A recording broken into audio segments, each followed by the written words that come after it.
and welcome once again to Learn in Recovery in the Caribbean, the second edition of our interactive virtual town hall series. A warm welcome to our panelists joining us today, and of course to you, our viewers across the Caribbean. We are so glad to have you here with us. I'm Amanda Lynch Foster, specialist in CDB's Corporate Communications Unit, and I will be your host today.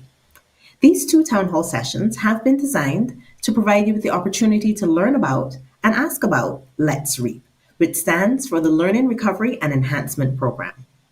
Let's REAP was commissioned by CDB, CARICOM, and the Organization of Eastern Caribbean States to address the learning loss which our children and young people have been going through due to the unprecedented disruptions in education brought about by the COVID-19 pandemic. Before we go any further, let me take the time here to acknowledge our guests and especially our panelists and speakers. We have with us online today Dr. Douglas Slater, Assistant Secretary General for the CARICOM Secretariat. Our panelists today will be Dr. Martin Baptiste, Senior Operations Officer for Education at the Caribbean Development Bank, Mr. Sean Gibbs, President, National Council of Parent-Teacher Associations in Barbados, Mrs. Nelma Jones, the District Education Manager, Ministry of Education, Belize, and Professor Joel Warrigan, Director of the School of Education at the University of the West Indies, Cave Hill campus. Now, to get us officially started, I'm going to hand over to Dr. Slater for the opening remarks.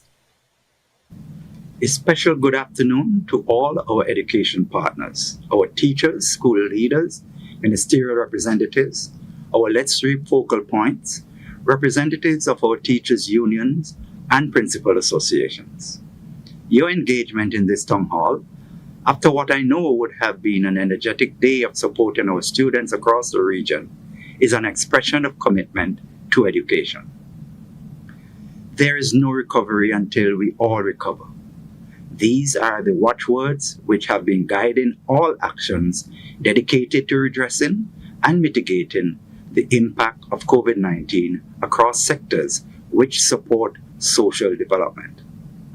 For education sector development, COVID-19 is a caution for ministries of education to prioritize 1, the digitization of education delivery, 2, improving the profile and capacity of all teachers, 3, curriculum reform to focus on the critical learning competencies needed to transition successfully from school to work, and 4, the ways in which school leaders can collaborate in professional and community networks to advocate for and enhance teacher capacity to respond to the volatile opportunities of this new environment.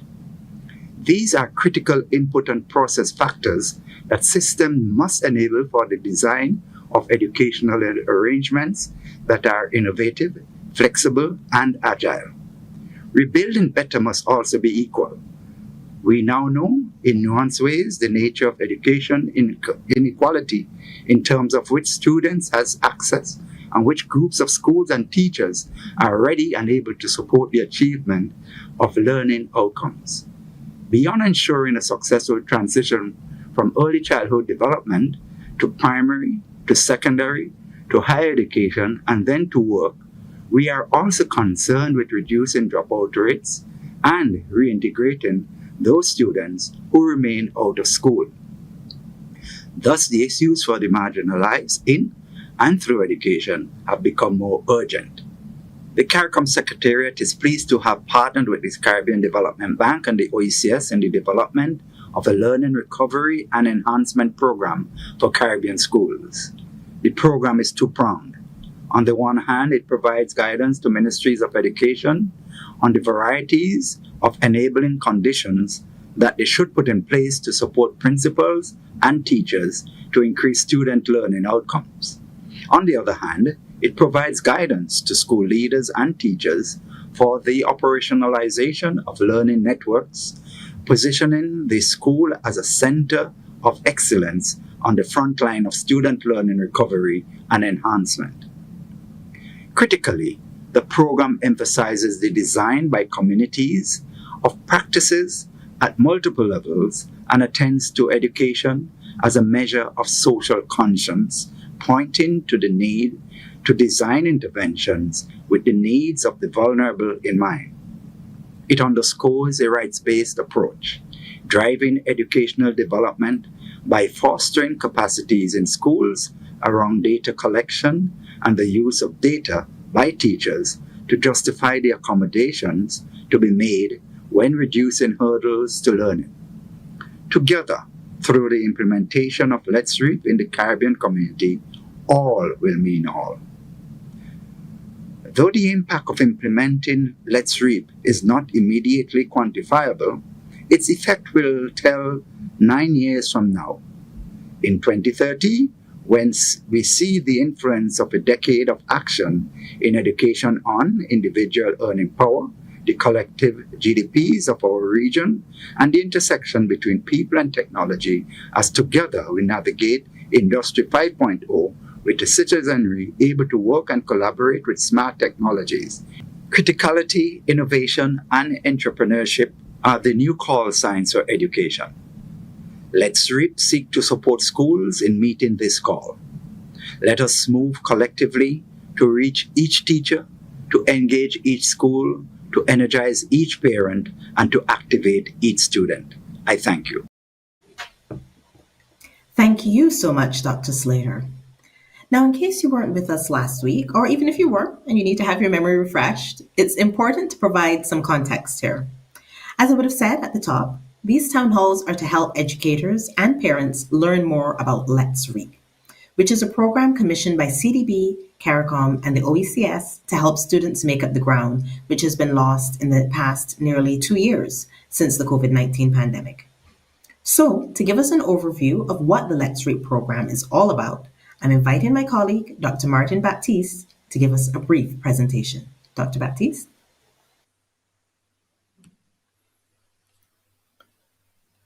Thank you, Amanda, and let me say good evening to everyone who is looking and listening to this town hall that we have put together for parents, educators, and the public as a whole. We are talking about Let's Reap, and what that means is a program that focuses on learning recovery and enhancement, Let's Reap, to address not just the learning loss that students have experienced because of COVID-19, but to see how we can accelerate learning so we move beyond just recovering the learning that was lost, but to make sure that we're moving ahead to improve the learning performance of students in our schools. COVID has had a significant impact on our education and training systems. And we've seen how we've struggled over the last 20 months or so to make sure that we can continue this this project of ensuring that every learner in the Caribbean succeeds and that we continue to build our human resource capacity. Because we're small, we cannot afford the luxury of having any child, any learner, whether adult or child, not to realize their fullest potential. And it's in that context, CARICOM Secretariat, this Caribbean Development Bank, and the OECS Commission sought to develop a program that we have framed as a roadmap for schools. And we wanted to make sure that in doing this program, we provide principals and through them the ministries with something that they can work with so that we could continue to ensure that as we recover from the ravages of COVID-19, we would put in place and mainstream what we know are the best practices for making sure that every child that we have in our school systems, from early childhood right on to higher education, every child does in fact have a very good experience. So what is Let's Reap? Let's Reap is a program that looks at 9 ways in which the school could be organized to transform, improve, and recover. And I have before you here the 9 components.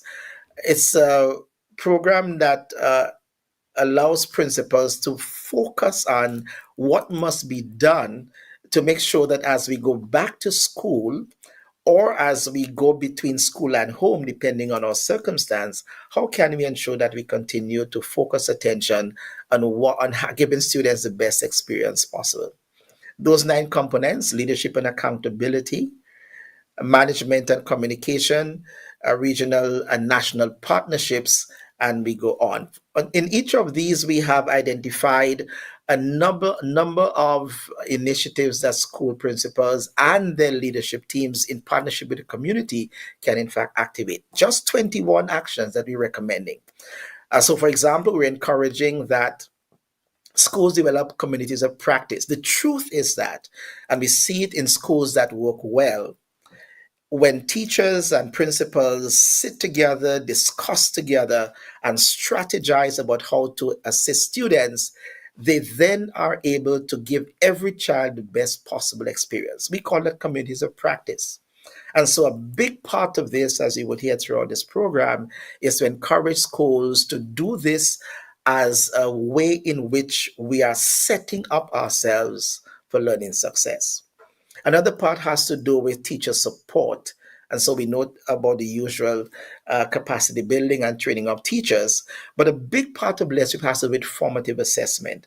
How could we make sure that we assess what students do not know, what they need to know before we even structure the lessons that we need to teach? So we focus on what the needs are and we maximize the limited time teachers have every year to teach that which is in the curriculum or the syllabus. We've not forgotten our special needs students and those who are most at risk. Certainly, we would all agree that because of COVID-19 and the move to online schooling, our special needs students and those at risk have been the ones that were affected most. And we need to make sure that as they reintegrate back into the school system and in the classrooms, that we focus on what their needs are, we assess what their learning needs are, and we devise interventions to address it. Of course, we have resources that the schools can call on. And of course, an important part is that we have to invite parents and families to be part of this enterprise of learning together.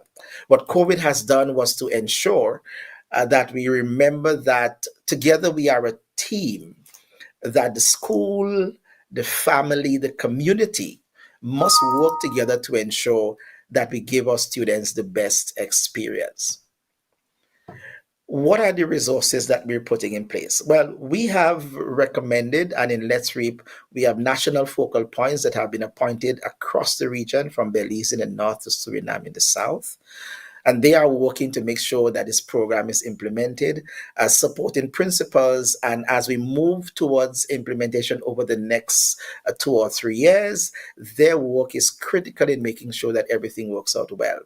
We also have a roadmap for ministries because although Let's Reap is a roadmap for schools, there is also a parallel program that we've also developed for ministries so they can continue to support schools.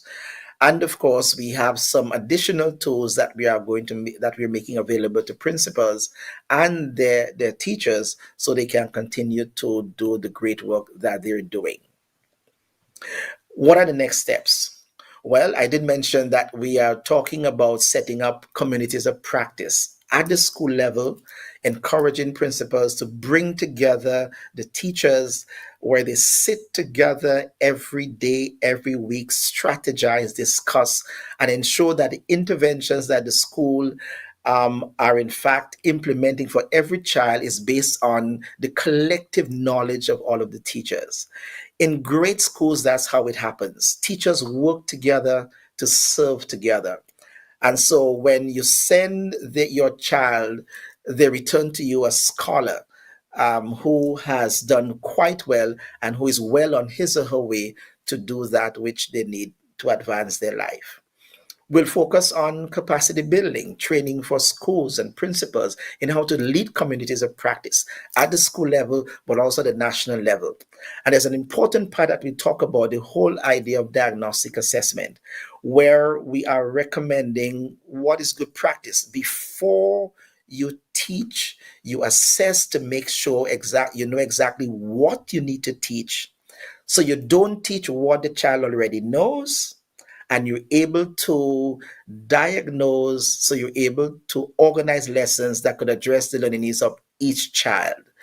We refer to that as individuating the teaching process, so the learning needs of every child are in fact addressed. And then, of course, we'll do monitoring. We are going to be reporting not only to schools and to ministries, but also regionally as well.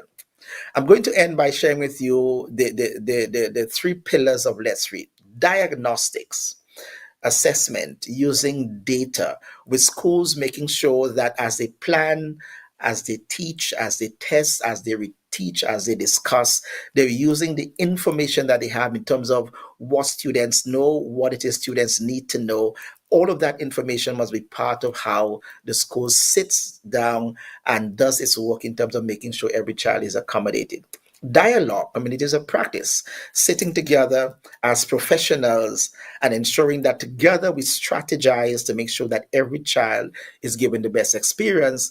And differentiation, having gotten the data and discuss what's to be done, the school then, through the teacher, is able to organize instruction so every child, their need is in fact adequately addressed. That is the program that we have. And across the region, you would see going forward the work towards implementing this so that in the end, we can make sure that everyone succeeds. And within the Caribbean, we are able to produce high quality, resilient, well developed persons who can take our civilization forward and realize their own personal and professional goals. Thank you. And thank you so much, Dr. Baptiste. I should add here that if you want to learn more about the program, the Let's Reap program, you can go to caricom.org/Let's Reap or caribank.org. That's caribank.org/Let's Reap. And you can download the toolkits and roadmaps there. So now it's time to go a bit deeper on this. Please do feel free to start asking your questions at any time. You can type them into the comments for the live stream on CDB's Facebook page, UETV, or CARICOM's Facebook pages, wherever you're watching. And we have a great panel here with us today representing a range of stakeholders, parents, educators, policymakers. So I'm going to get us started with a few questions. And the first question is actually for my colleague, Dr. Baptiste, which is, can you tell us about the Let's Reap program? A bit more, I should say. Can you tell us about how the Let's Reap program came about and how it's expected to be implemented across the region? Thank you, Amanda. Well, as I said before, we were looking at how we can support the region and the schools to make sure that as we move from online, offsite, distributed learning, in relation to how we have been organizing for school last year into this year, how can CDB, CARICOM, and the OECS support ministries and schools in making sure that we provide some kind of framework that principals can use to guide what they would be doing when schools go back in session, or if in fact they need to continue to be online, or to use both online and on-site. And so we, in discussions with stakeholders across the region, recognize that it would be great to focus on the school as the area of intervention. This is where learning takes place. The school is where the students, under the expert guidance of our teachers, are able to go through an engagement of learning experience that would allow them to perform well and move on from kindergarten right on to tertiary education to be not only great students, but phenomenal citizens.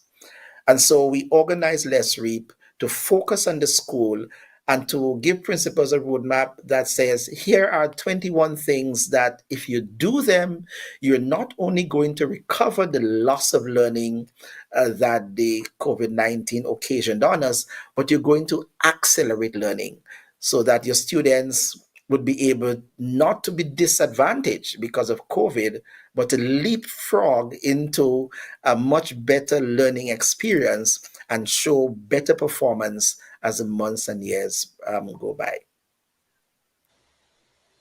All right, thank you very much. That's really insightful.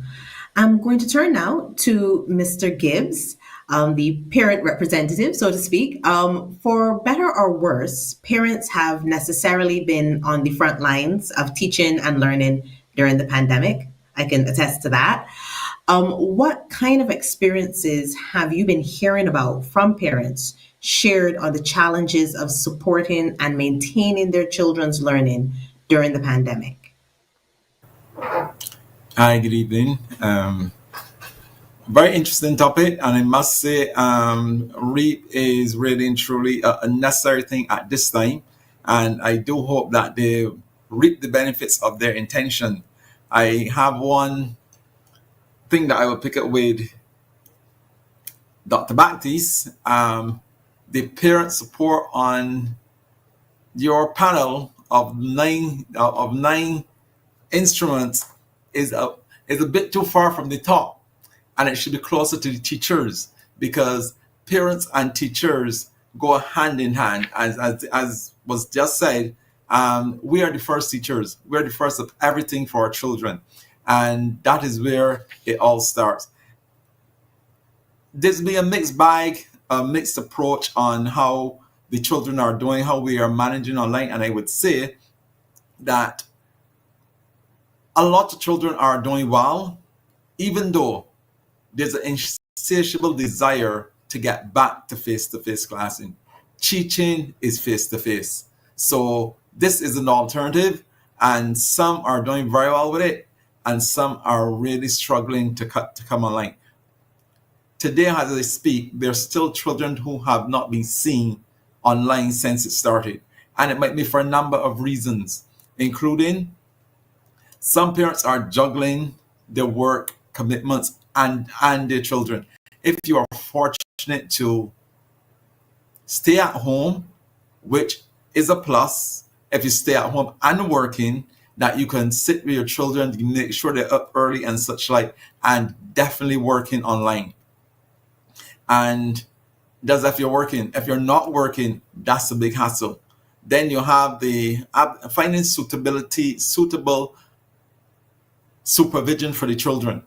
If you have to go, some parents have to go and they have to leave the children with their charge and hope that they get online as early as possible.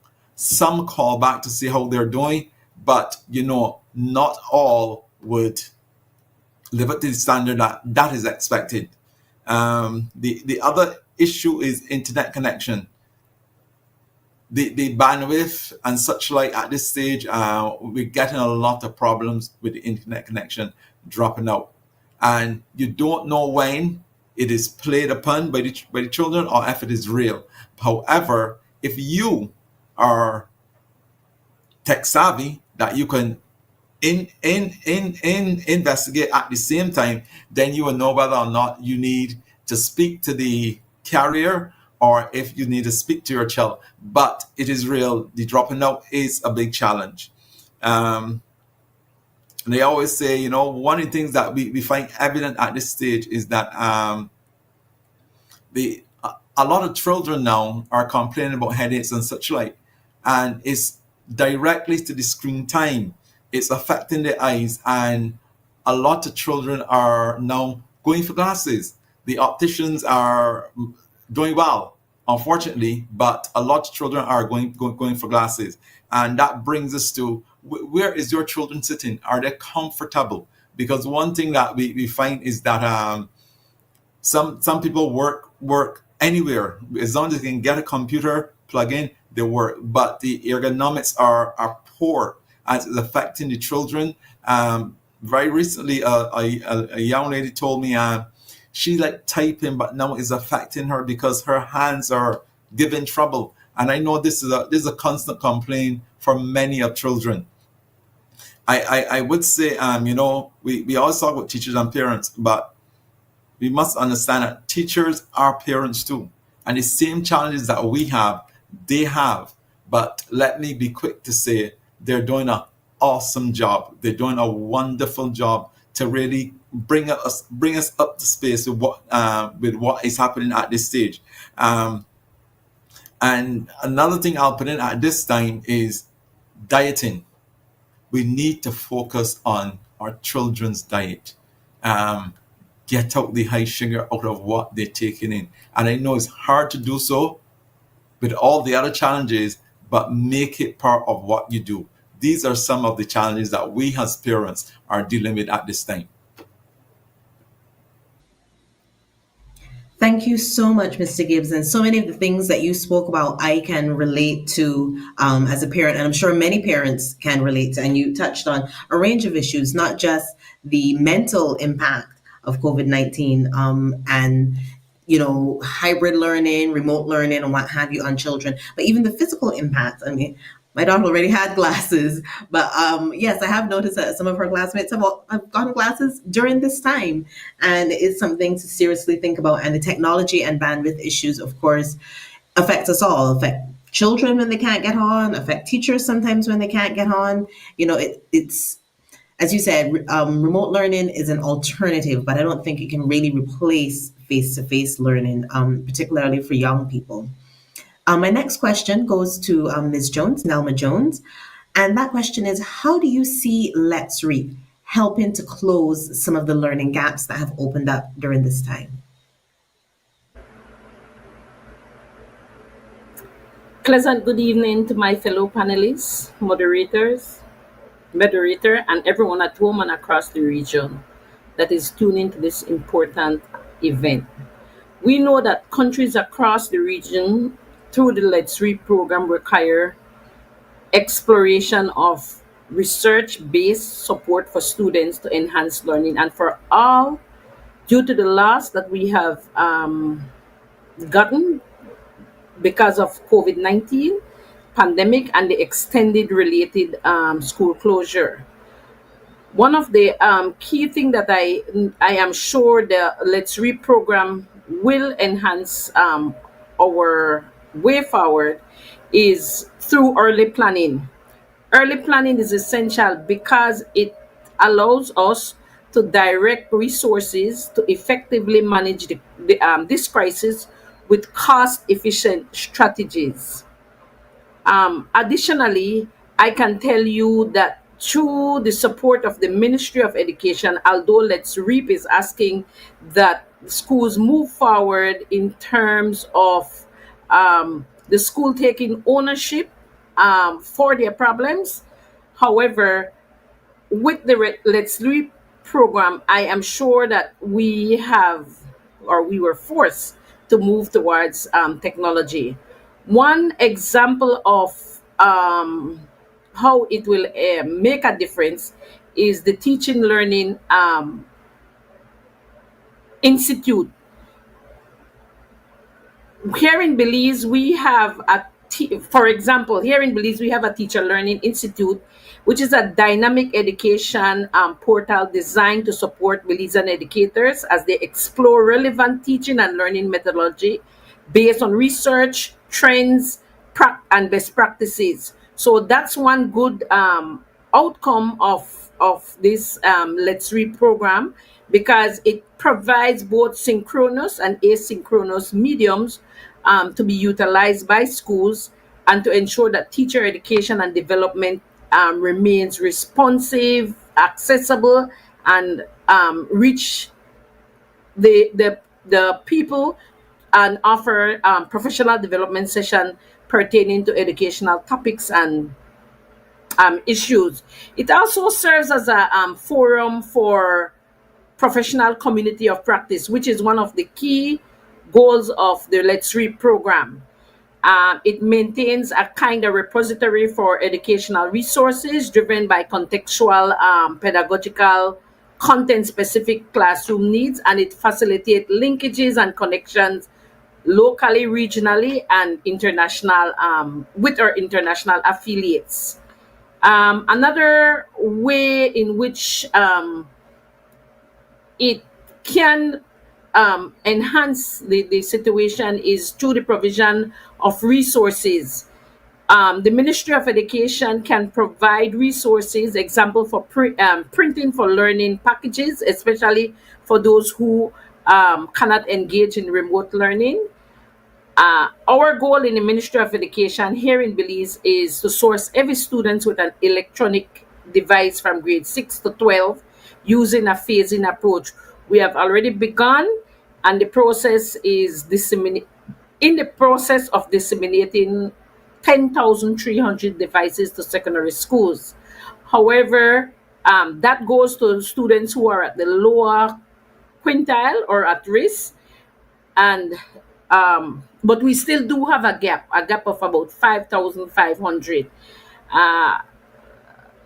We also have intention of creating a national student portal. I'm just sharing all the best practices that are utilized to make this learning recovery a bit more enhanced and contribute towards still having our students having equitable access and equity in their learning.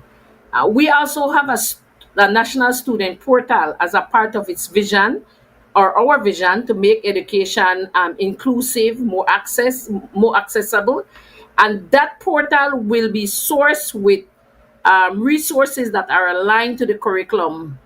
Both students and teachers will have access, for example, to electronic books, videos, activities, lesson plans at the primary and the secondary level. In addition to that, the Ministry of Education can also support in terms of structured, standardized diagnostic assessment. The Let's Reap concept is pushing very hard towards ensuring that we assess what it is that we're doing. And here in Belize, we have this is the second year without a national mechanism to objectively measure students' achievement. So the structured assessment that we have created should assist teachers at the school level um, to look at students' mastery in language and mathematics and diagnose whether this is the students' performance are aligned with the national curriculum. Teachers are trained to use it, and they analyze the data collected at the school level to assist with their school improvement plan.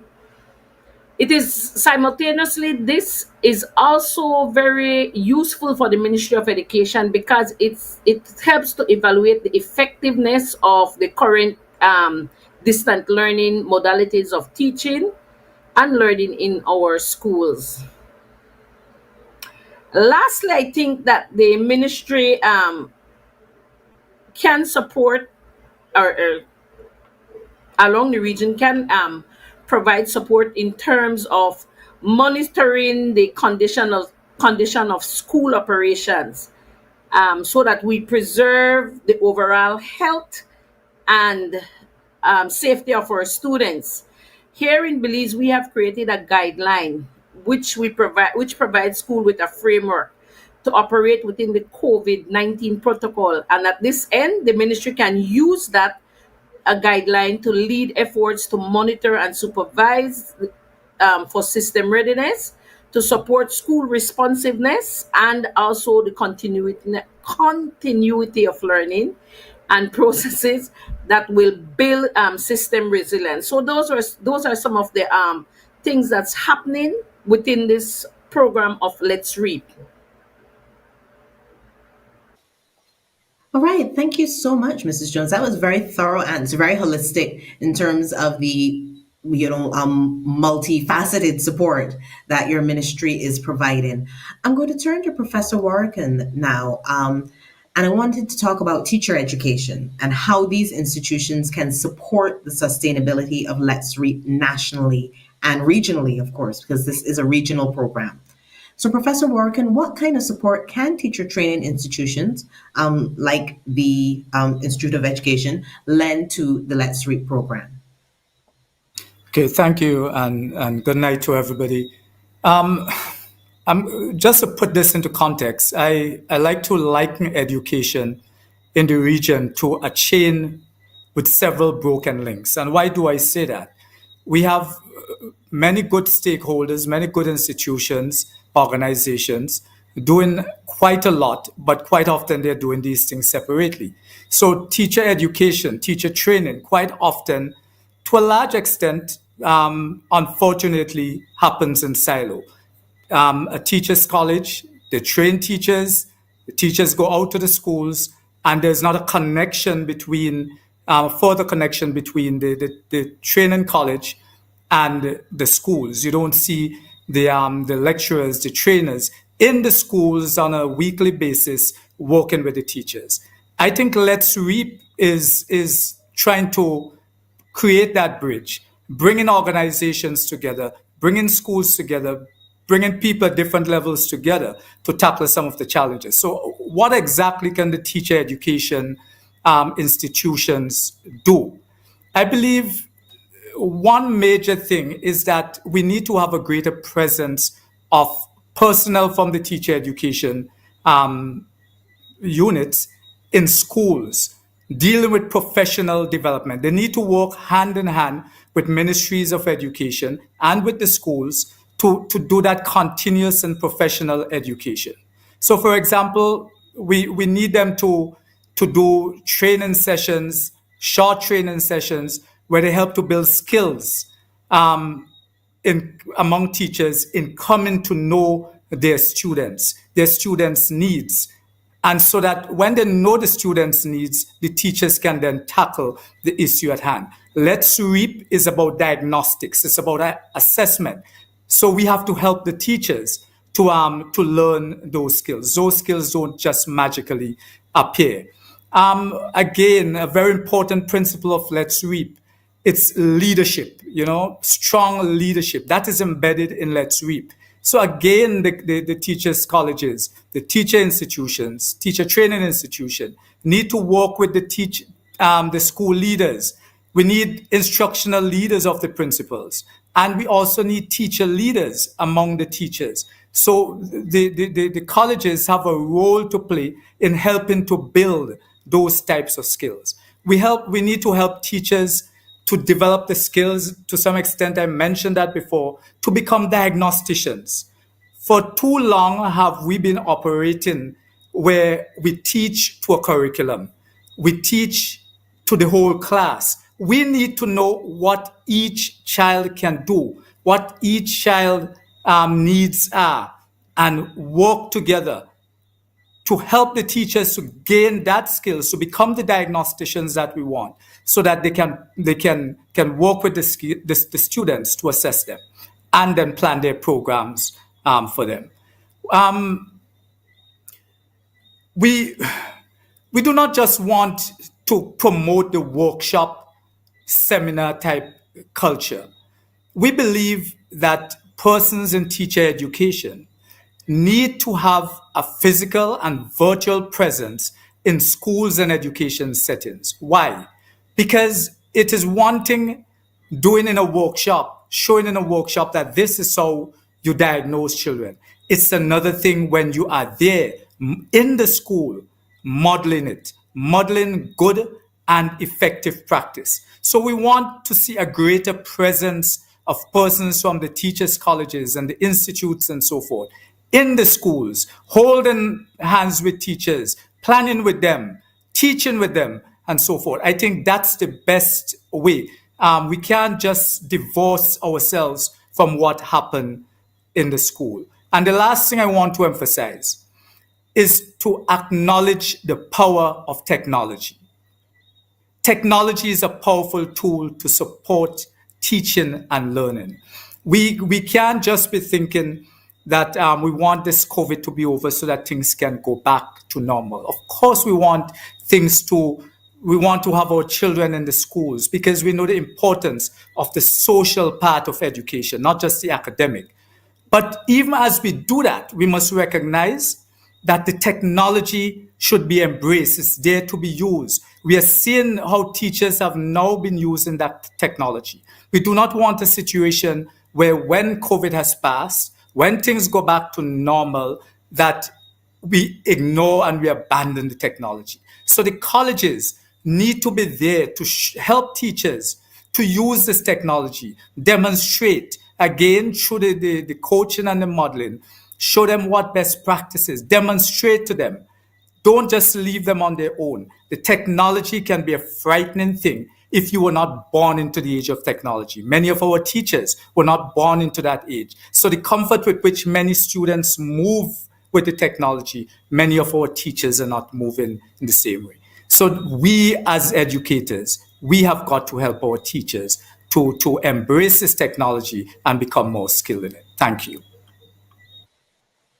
Thank you, Professor Warkin, and really a lot of food for thought there, particularly the last point about the power of technology and not wanting to making sure that we don't leave it behind when COVID is hopefully no longer with us or we're living with it in a more sustainable way. We don't want to leave technology behind because, of course, there are definitely advantages of it. And your point, of course, that, teachers are teaching students who are born with technology, using a tablet from the time they were born, is very telling indeed. Of course, even for children born into technology, there are limitations that they have as well. And I think it's comforting to know that for all of us, with as fast as technology is moving, we're always learning all along. My daughter learned last year how to copy and paste or how to save a file. She knew how to use a computer, but she didn't know how to do those things that I thought were pretty straightforward things. I'm going to take off from the point that we were having just now about the role of teacher education institutions. And I'm going to go back to Martin because Let's Reap takes what it calls a multi-actor approach. Could you expand a little bit more on this? Thanks, Amanda. By multi-actor approach, we mean that the only way that the school can organize itself to make sure that it gives the best resource it has to the needs of every child is if everyone comes together. So at the center of Let's Reap are what we call the committees of practice. So what would you see if Let's Reap is fully implemented in a school in terms of multi-actor? Well, in the first place, you're going to find that the principal, as the instructional leader and the one leading the work at the school, would bring together the teachers regularly and systematically to look at the data, the information about what's happening in the classroom in terms of student performance and everything else, and discuss how best with the teachers that those students' needs can be addressed. And that has to be something that is not done at the end of the term when you put together the children's reports and you want to send the reports to the parents and you have a staff meeting. It means every week, every 2 weeks, there is a planned, organized discussion around that's a teacher and the principal sitting together looking at what's happening, discussing what's happening in the school, and strategizing what to do with Martin or Jane. How could we better support this teacher in grade 5 or in class 4 in terms of teaching this particular subject? And together the school sits and works together in identifying the best solution and the best strategy to address those needs. But beyond that, it means as well at the district level within the education system, the principals would organize themselves together as well as a community of practice, and they would be meeting and they'd be sharing experiences.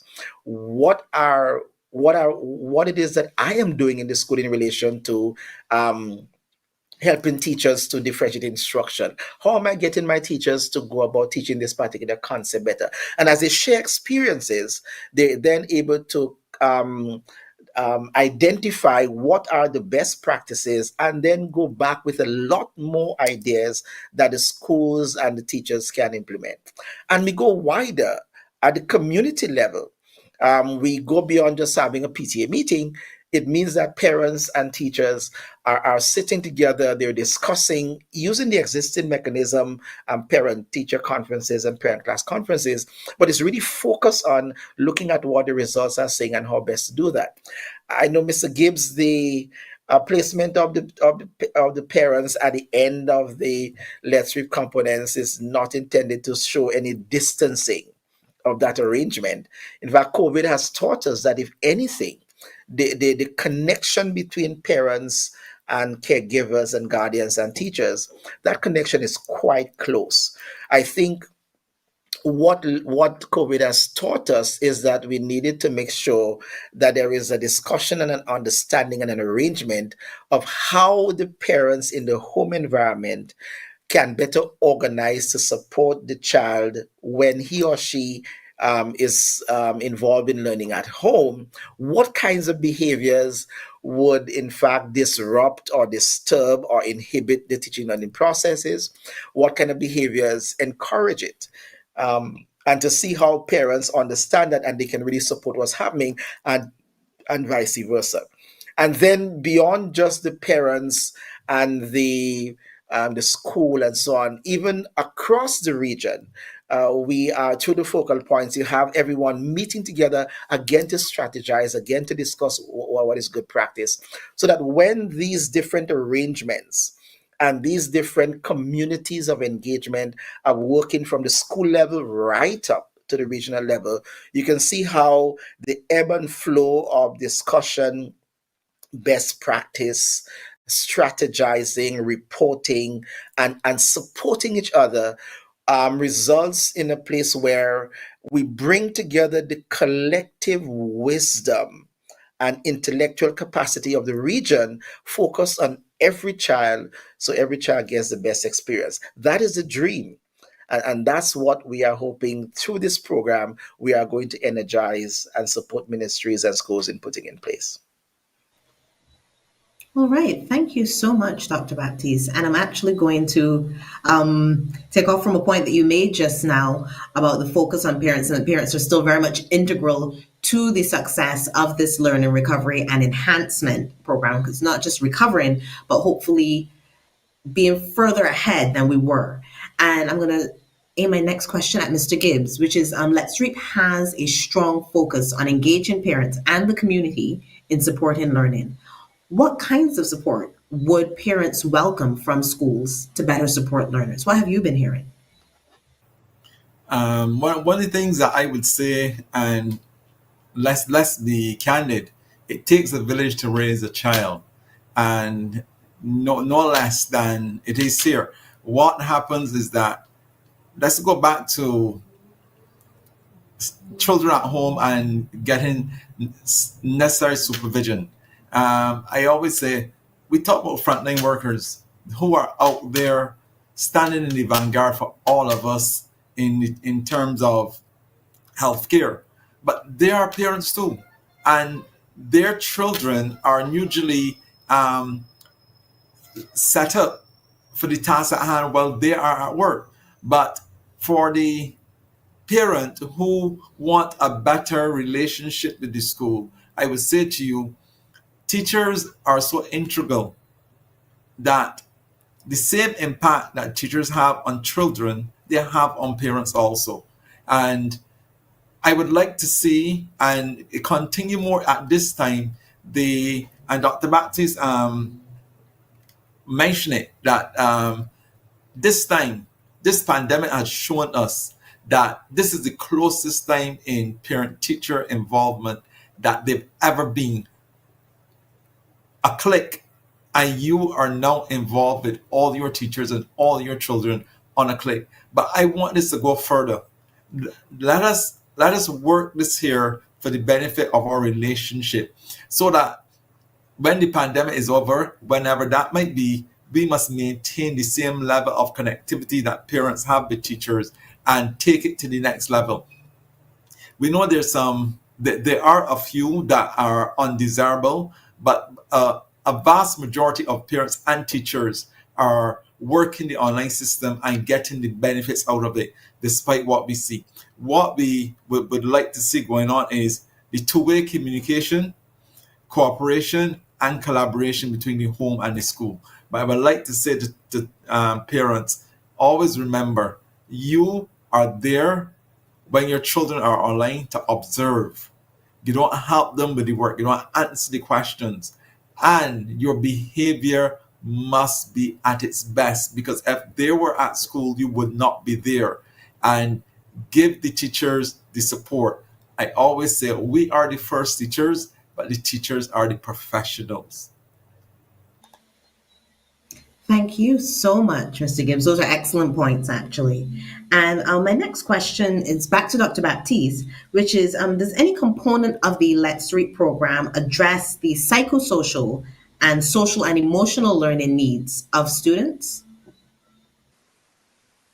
Yes, they do. So we have, as part of the components, those related to curriculum, but also related to the part where the teachers are involved in terms of the teaching learning process. Embedded in that is the need for the school to organize and to put in place the necessary psychosocial support for students. And we're talking about things such as counseling.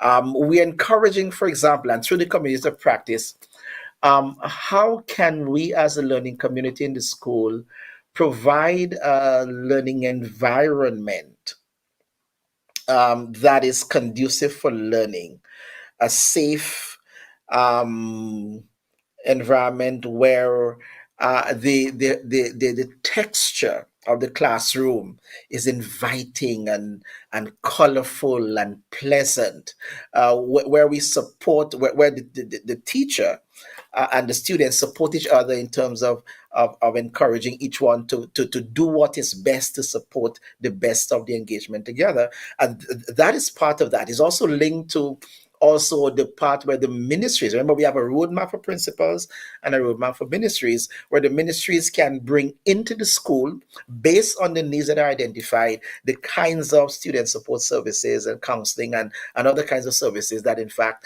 the school identified.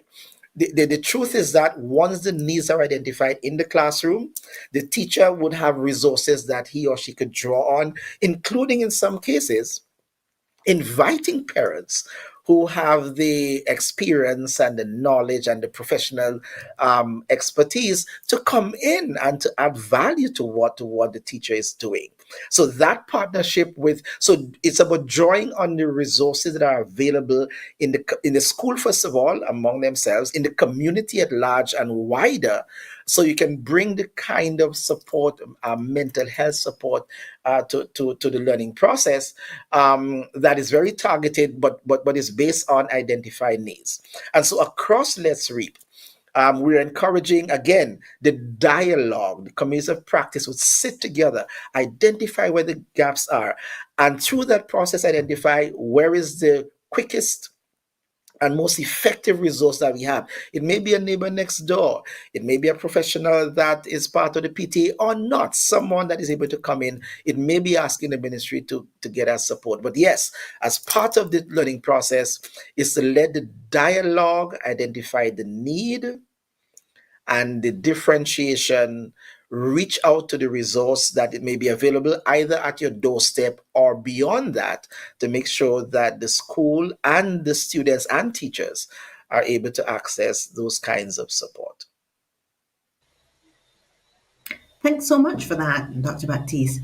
My next question, well, first thing, I should say that we have a couple questions coming in, and it's important, of course, for us to have this dialogue with our audience, because this is for learning, but this is also for you to ask the questions that you have that have been weighing on your mind during this time. How do we help our children and young people catch up with the education that has been lost? And not just our young people, our older students, our mature students. So I'm going to bring you the first question, which is for Mrs. Jones. And that question has to do with the diagnostics pillar that was mentioned in the Let's Read overview. How has your ministry been able to adapt to approach the issue of diagnostics and testing during the pandemic?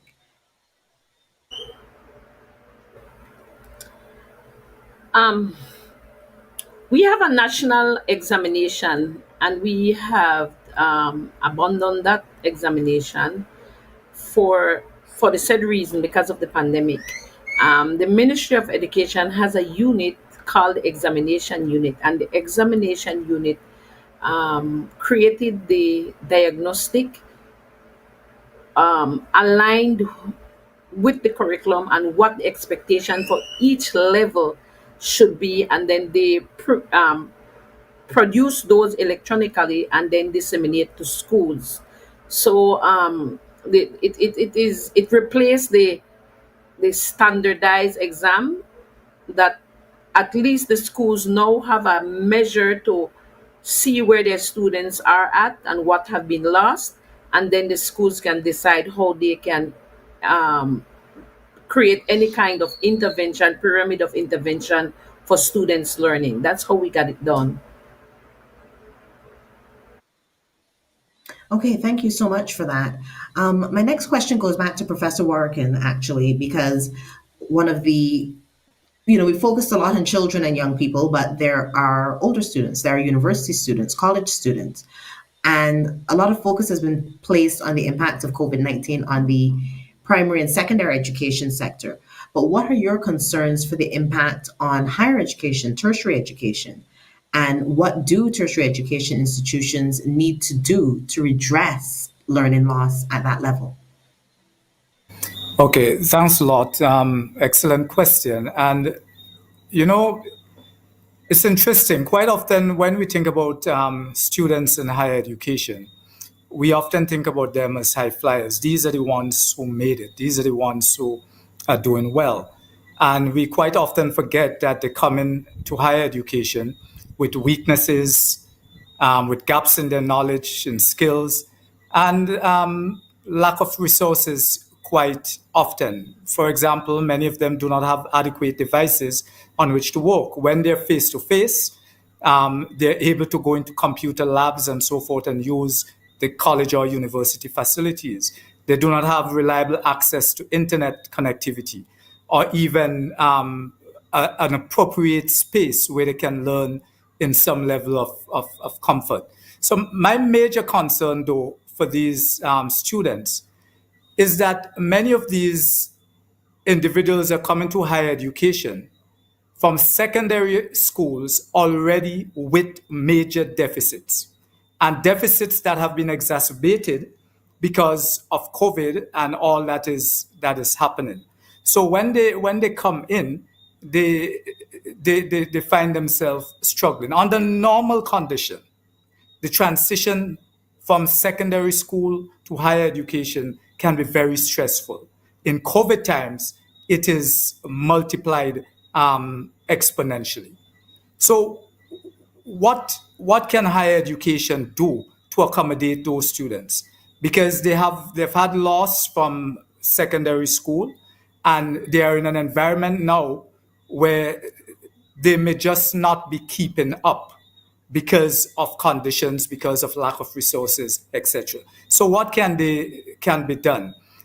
I think that we have to ensure that institutions have adequate resources for effective blended and hybrid delivery of instruction. There are times when we must offer it online. There are times when it should be a combination of online and face-to-face. And there are just times when some students can be physically in class, and because others cannot make it, because they can't travel to come to the institution, whether by flying or by the bus or whatever, so that they should not at all be disadvantaged. While class is being taught physically, it should be beamed that any of the students can pick it up from their homes or from any other place.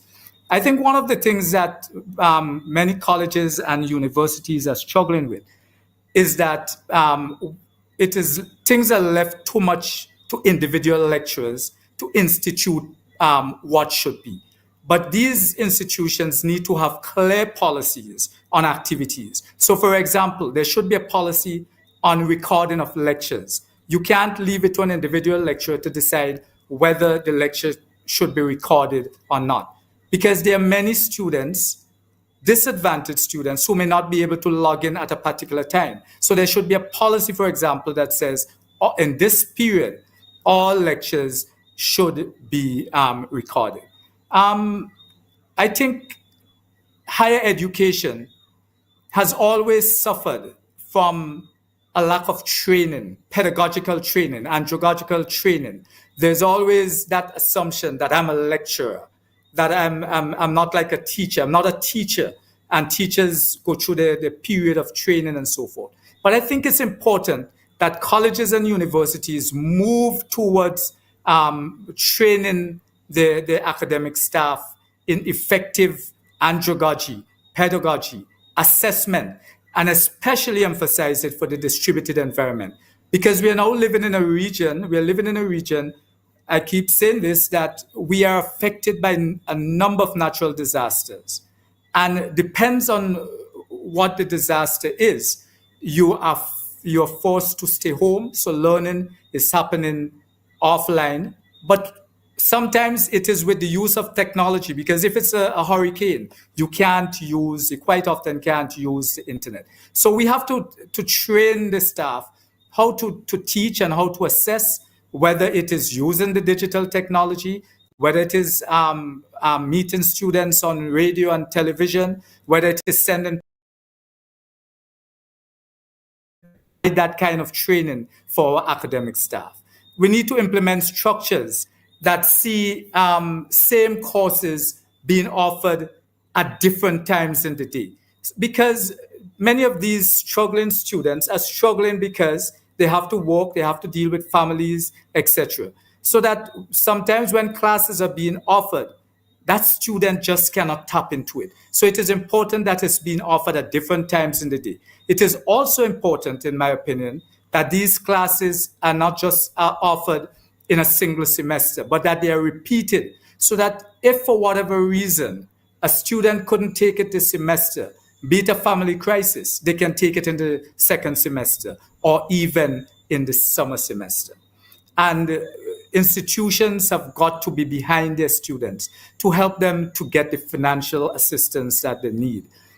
Some institutions do it better than others. Some countries do it better than others. But it has to be something where the institution, the colleges, the universities are working together with financial institutions and the bursary departments in the college or university to help find pathways to finance the students. I believe, very importantly, I mean, it's a little bit out of what we're saying, but that as we think about the programs that we offer our students, because we have struggling students, because we have students who lack so many things and maybe not have the guidance of how to achieve and how to move up in life, we have got to put on programs at colleges and universities that foster creativity, innovation, and entrepreneurial skills, that a disadvantaged person can leave with an advantage because they have been taught how to think creatively, how to become that creative thinker, how to be innovative, and how to take their thinking and monetize it and be entrepreneurial so that they can go out into the world and prosper. Thank you. Thank you. And actually, I'll just read a comment that came in response to what you were saying just now. This is via CDB's Facebook page, Bishop Martin, where he was saying, I agree with establishing standards like requiring that all virtual class sessions be recorded. I think that's something really helpful in these uncertain times, to have certain set standards in place. There was another comment that came in via UETV's Facebook page, and that was, we need intentional, proactive pastoral care systems which provide continuous support to students and parents before issues even arise. It's important to build those relationships. So we have a couple questions coming in. And one that we have here, I'm actually going to direct that to two of our speakers, to Mrs. Jones and then to Dr. Baptiste. And the question is, this is via UETV's website.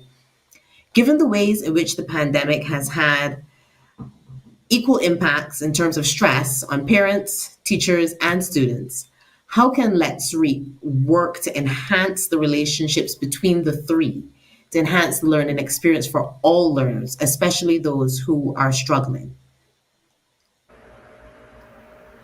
It's a very good question.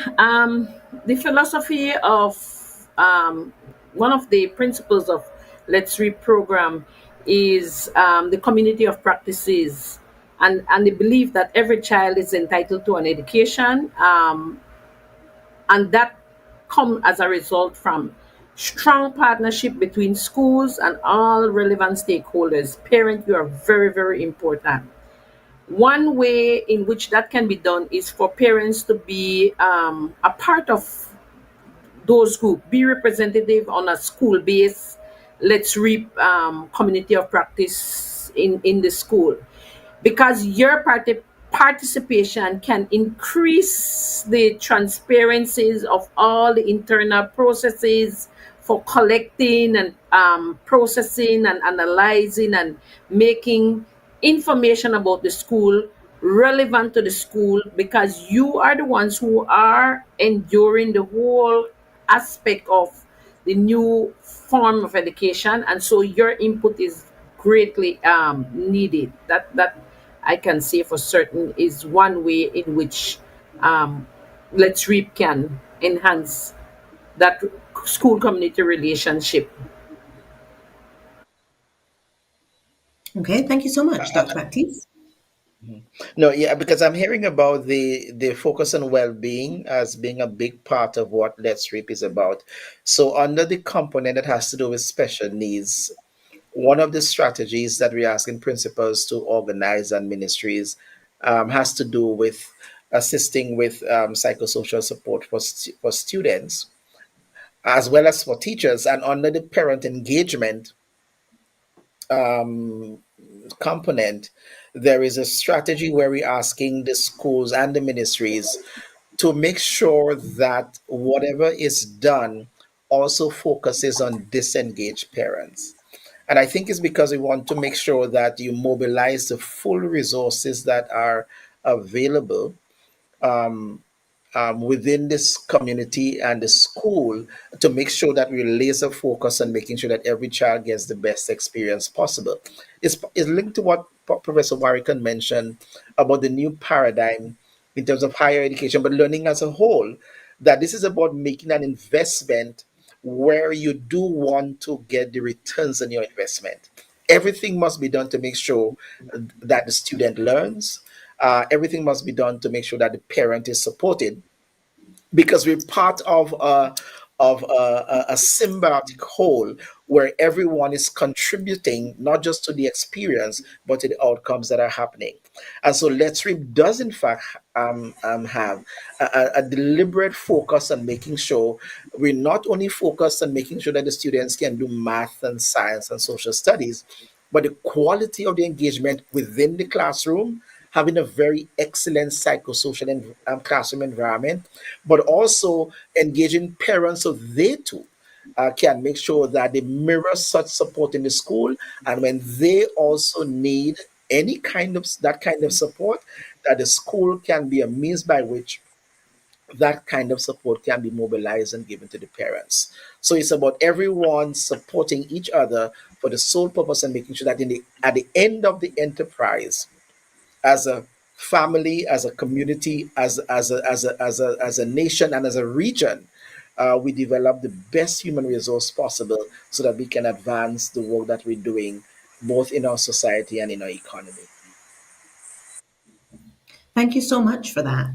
The next question I have here is for Mr. Gibbs, and that is about the differences in the experiences for primary versus secondary school students. Because as the representative for the umbrella body of PTAs, you'd represent both primary and secondary PTAs.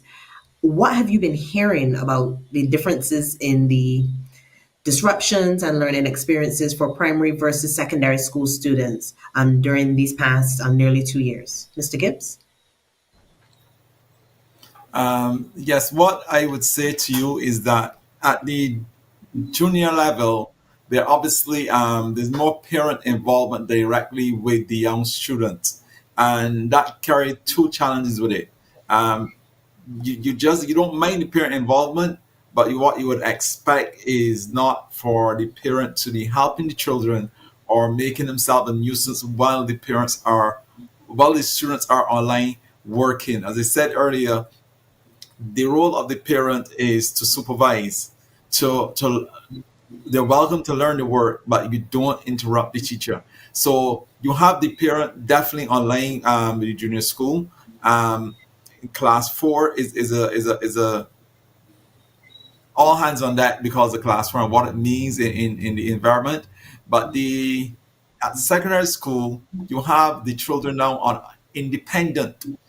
From the time you go to secondary school, there's a lot of independence that you claim. So they are on their own, and they have a strong syllabus. And what I would say to parents is that you need to get behind your children, because all of them don't necessarily do what they should do. And this is where I come back to tech support, and where you can go in and check their work when it is done, see the grades and see everything, because you need to know what is going on. And as Dr. Baptist just say, hand in hand, all of us holding hands, teachers, parents, and the community, is all designed to make the best for our future, where we will have productive citizens in the future to come. And one other thing I would say is that PTAs at the secondary schools, majority secondary schools, have the is somewhat debunked, where you have class reps. So every individual teacher can get, parents can know what is going on at any time. They can liaise with the class rep and get information. And this is an added tool that productive PTAs have put in place, where it's not just a PTA, it's not just an umbrella body, but you're working down to the level of the school, of the class teacher, so you can reach each and every student in the class. Thank you. Yes, that's a really great point, actually, about drilling down. So it's not just the umbrella body of the PTA, but that you have the reps even at the class level, so that every parent that wants to be and that can be is fully engaged. I have another question coming in from the UETV Facebook page.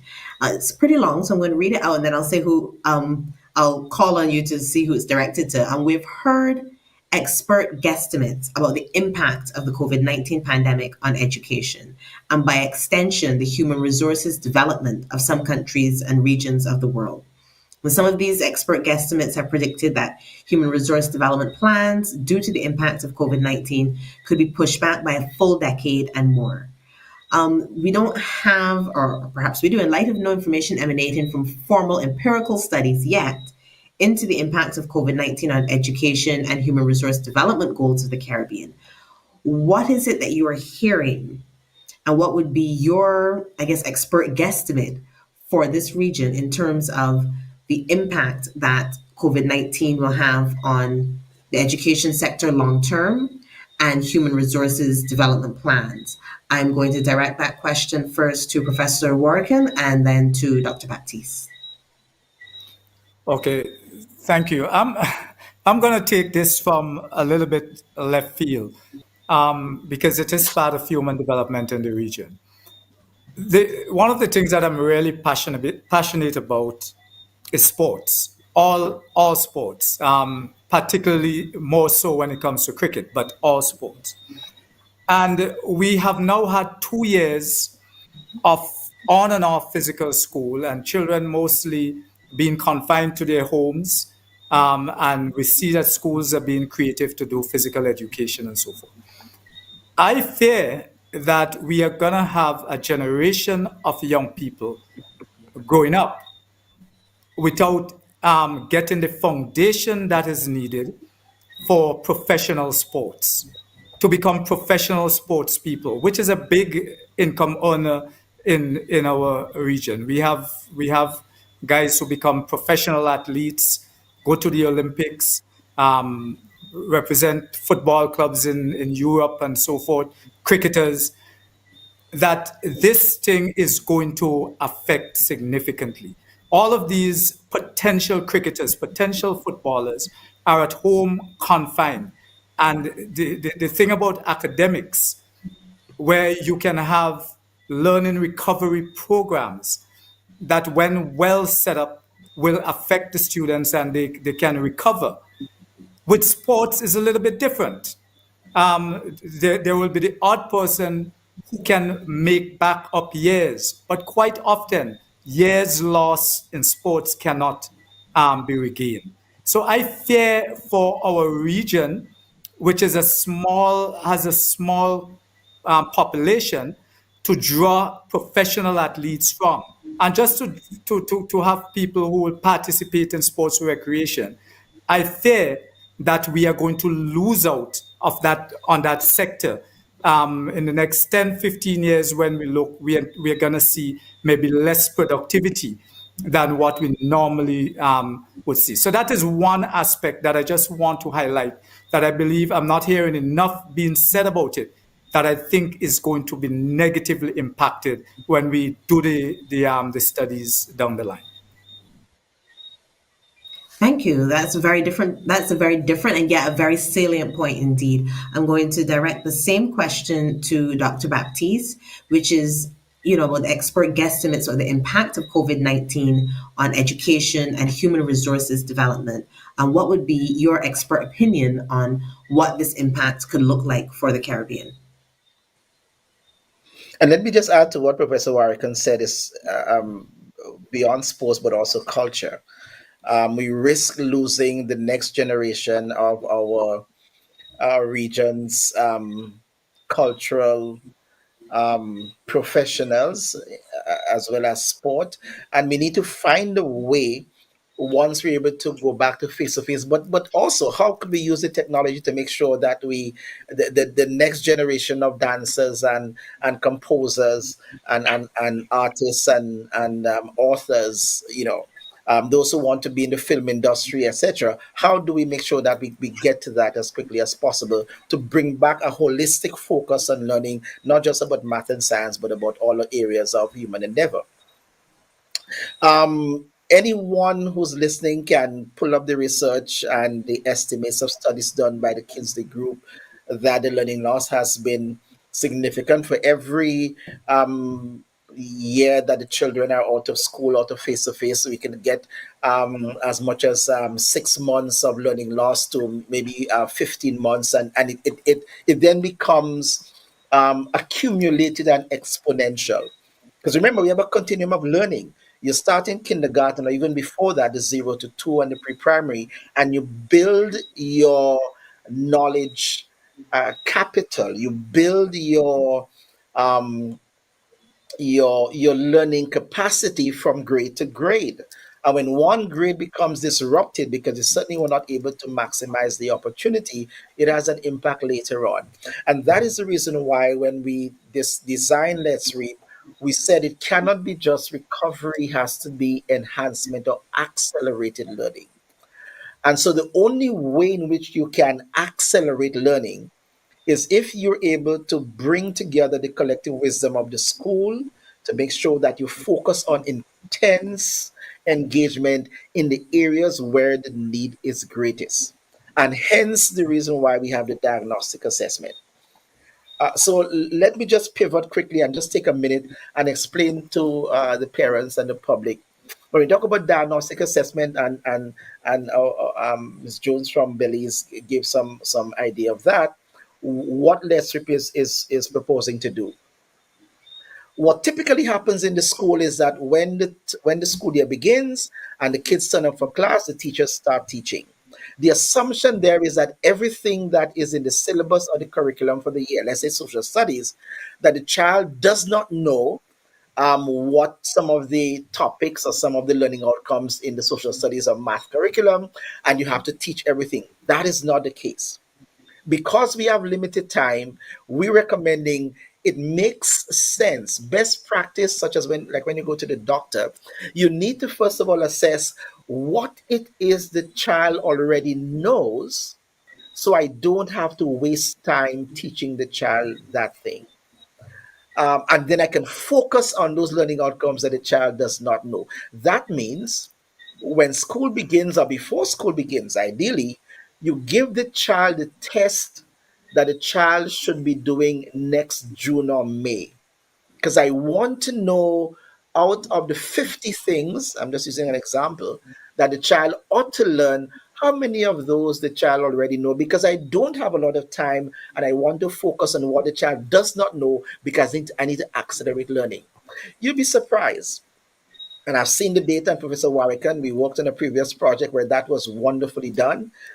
You may find that for some students, 80% of the things that you ought to teach the child already knows. Those are for the high flyers. What that means is that you don't have to teach those things for let's say, class 4 or grade 2. In case of Barbados, or we use one of the other countries. And you could then focus on teaching the child what he or she needs to know for the next grade. But it also means for the child who may not know as much as they ought to learn, and that's fine because you haven't taught them yet. It means you get data to show what they already know that I don't need to teach, but it confirms what they do know that I need to focus on. And then you can organize and group for instruction. You may find that 50% of the students would know how to add unit fractions. Therefore, those 10 students are what are the ones you would teach that. The other 10 students, you can ask them to do something else because they have already mastered those. That is the reason why formative assessment, diagnostic assessment is a central part of Let's Read. For that very same reason, if we are to recover the loss but accelerate learning, we need to use data to plan instruction, differentiate, and be able to make sure that every child gets the support and engagement and focus of what they need, because we really need not just to recover, but to accelerate. But to join Professor Warwick, and we need to make sure that all of the other dimensions of human activity and learning, sports, culture, and the other areas are in fact part of the focus of what we are doing. Thank you so much, gentlemen. And you both made great points that really underscore how the school is the center of so many facets of socialization and development, for children and young people. Everything from cultural expression. I know that calypso competitions, junior calypso competitions, for instance, are often very much centered in schools, school bands, drama troupes, sports, of course, and even the aspect of leadership. How can you be a prefect or a head of cadets or what have you, and you've been out of face-to-face school more than you've been in face-to-face school over the past 2 years? These are all serious challenges to the holistic development of our young people that we need to look at. And we're getting into the final stretch. I have a question, which is, what are the implications of COVID-19 to teacher education reform, and how can the Let's Reap intervention assist? I'm going to direct that question to Professor Warrican. If you can repeat the question, I didn't quite hear it. Please. Sure, no problem. What are the implications of COVID-19 to teacher education reform, and how can the Let's Reap intervention assist? Right, thank you. Well, it is very clear that the way in which we have proceeded with teacher education in the region, that we need to do some rethinking of it. COVID-19 has brought so many things to the fore. We had to move online rapidly. We have teachers who, in my opinion, were inadequately prepared in many instances to teach in a face-to-face arena. And then to throw them now into the online arena makes it even worse. And bear in mind that for many years, many persons have been calling on teachers to embrace technology and so forth. And that was not done. Many persons, school leaders, teachers, teachers' unions, many persons put forward popular arguments why the technology should not be the core of classroom practice. So now we were forced to embrace it. It means that life as we knew it in education changed. Our practices had to change. Our way of thinking and being had to change. So teacher education now has to fall in step. I can tell you what we are doing at the School of Education, Cayfield campus, to deal with this. We have taken on board for this academic year a review of all our programs. Every program that we have oversight for, we are doing major reviews, starting from the associate degrees at the national colleges, right through to bachelor's, to master's, to diploma in education, to PhDs. What are we doing? We recognize that there are major gender issues in our region. So we are ensuring that and other cross-cutting themes are embedded in our programs. So we have to think about things, cross-cutting themes like equity, sustainable development. We have to think about our sustainable future. One of the cross-cutting themes we are also thinking about is entrepreneurship. We want to make a teacher who's entrepreneurial minded, not necessary for them to go and teach evening classes to make some money. And I'm not criticizing for that. I'm just saying that's not what we mean.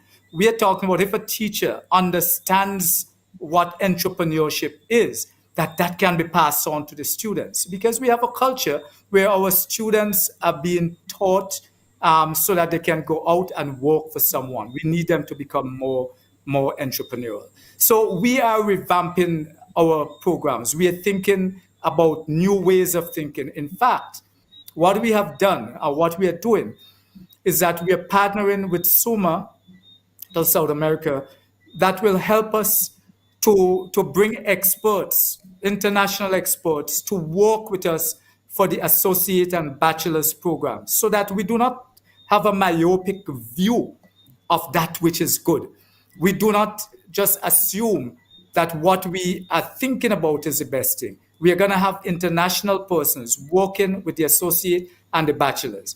For the postgraduate programs, we have done the same thing. We are getting somebody, again, with international experience to come in and have oversight of that revamping of our programs. Very importantly, we want to be global in our thinking, but not abandon our regional roots. So we are thinking now, how do we do this to bring the best of modern technology, the best of modern ways of thinking, the best teacher experience and leadership experience to bear. Let's Reap is really at the forefront right now with all of these type of things. So as we plan our programs, we have to do it in such a way that they're in sync with that good practice that Let's Reap is talking about. So the diagnosticians, for example, we cannot build programs that only talk about diagnostics. We have to build programs that teach teachers how to become that diagnostic practitioner. These are the things we have to do. We have to make leadership come alive, not just theoretical, but how do you do a strategic plan? How do you take a plan and operationalize it? Or how do you take the ministry's plan and operationalize it in your school? How do you plan budgets and so forth? All these are things that our school leaders have to come to grips with. And that's what we're trying to do in our new thinking of teacher education. Thank you so much for that. We are drawing to the close. I have one final question for Mr. Gibbs, since this session is focused on parents and guardians in particular. And this question came via the UETV website and is, what is the parent's responsibility in this journey to learning recovery? Mr. Gibbs? The parent's responsibility in this journey at this time is really to do what is necessary to get your children up to task with what he or she has to do. It's like what we do when they're in physical school, we have to do it when they're online. We have to support, we have to give them the tools that they need and ensure that they're using them. Keep them online, keep them learning. And I've heard a lot about learning loss, and we know there's learning loss, but it brings us to a stage where education is at crossroads, because there is a significant loss in education. You can even mention teaching loss, but we are responsible for our children and getting them up to scratch, making sure that they're well fed, nurtured, and the rest is up to them, because a parent can do so much, but his responsibility, his or her responsibility is to give that child the tools that the child really wants. And now with the pandemic, you have devices. You have to make sure devices online, internet connection, and more so than anything else, they must be comfortable. They must be in a happy home. Thank you so much. Really great points and a really excellent, I think, note to end our session on today. And this brings us to the end of the Learning Recovery in the Caribbean virtual town hall series. Thank you so much to all of our panelists who have joined us today and over the past 2 weeks for your time and for your insight and for your expertise.